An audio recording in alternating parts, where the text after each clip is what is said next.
ओम नमो भगवते वासुदेवाय नमः। भक्तजनों, आज मैं आप सभी को देवगुरु बृहस्पति भगवान की कथा सुनाने जा रही हूँ।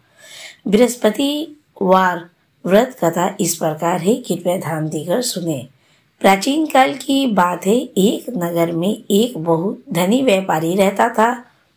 वह खूब दान पुण्य करता था और सभी देवी देवताओं का पूजन करता था, लेकिन उसकी पत्नी बहुत कंजूस थी। वह न किसी को दान देती थी और न ही भगवान की पूजा करती थी।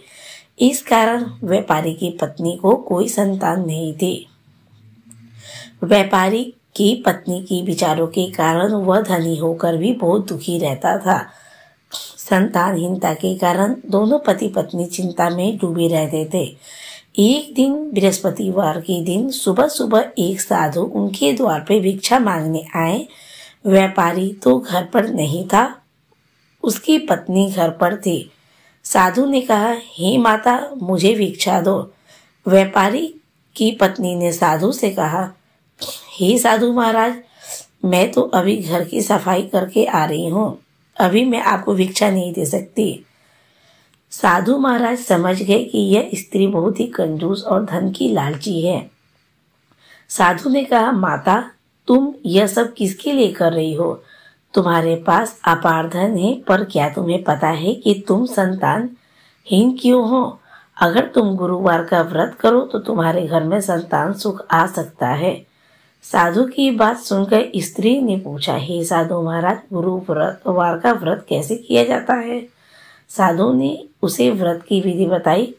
गुरुवार के दिन पीले वस्त्र पहनना, केले के पौधों की पूजा करना, सिर्फ पीली चीजों का ही भोग लगाना और खाना, मन में किसी के प्रति बुराई न लाना।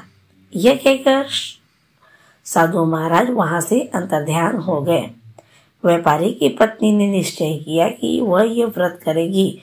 उसने साधु के बताए अनुसार श्रद्धापूर्वक पहला व्रत रखा। व्रत के प्रभाव से कुछ ही समय बाद व्यापारी की पत्नी गर्भवती हुई और उसे संतान सुख प्राप्त हुआ। उसकी खुशी का ठिकाना नहीं रहा। संतान होने के बाद भी व्यापारी की पत्नी की कंजूसी की आदत नहीं गई। वह एक बार फिर लोभ के वश में आ गई और उसने व्रत करना बंद कर दिया।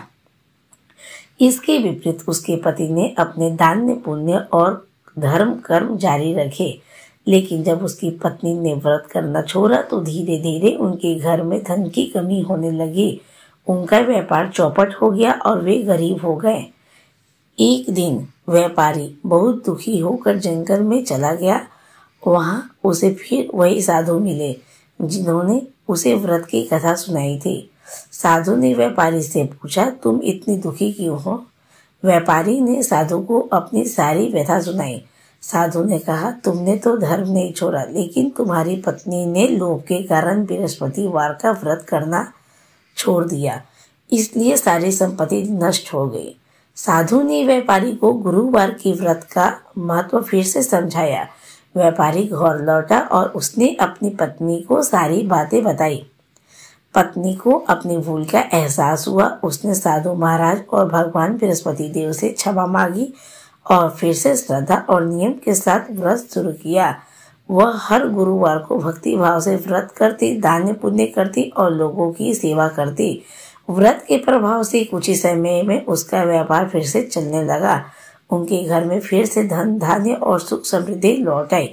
इसके बाद व्यापारी और उसकी पत्नी ने जीवन भर बृहस्पतिवार का व्रत नियम और श्रद्धा से किया। वे सुखपूर्वक जीवन व्यतीत करने लगे। तो जो भी मनुष्य सच्चे मन और श्रद्धा से यह व्रत करता है, उसके जीवन के कष्ट दूर होते हैं।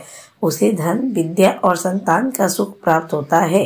गुरुवार के दिन केले के पौधों की पूजा करने से देव गुरु बृहस्पति प्रसन्न होते हैं। जिसके घर में कुंवारी कन्याएं हैं, जिनका विवाह नहीं हो रहा है, उनका अतिशीघ्र विवाह होता है।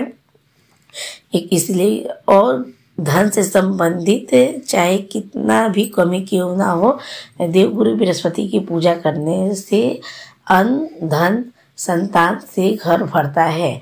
इसीलिए हम सभी को बृहस्पतिवार के नियम का पालन करना चाहिए। अपने घर में पोछा नहीं लगाना चाहिए, केस को नहीं धोना चाहिए, साथ ही में शैम्पू साबुन उस दिन कुछ भी नहीं लगाना चाहिए, ये सब वर्जित होता है। ठीक है, तो दोस्तों अगर आपको मेरे द्वारा कही गई बृहस्पति भगवान की कथा पसंद आई हो तो कृपया हमारे चैनल को सब्सक्राइब कीजिएगा और देवगुरु बृहस्पति कमेंट्स में ज़रूर लिखिएगा। तब तक के लिए जय श्री कृष्ण। आप सभी का दिन शुभ हो।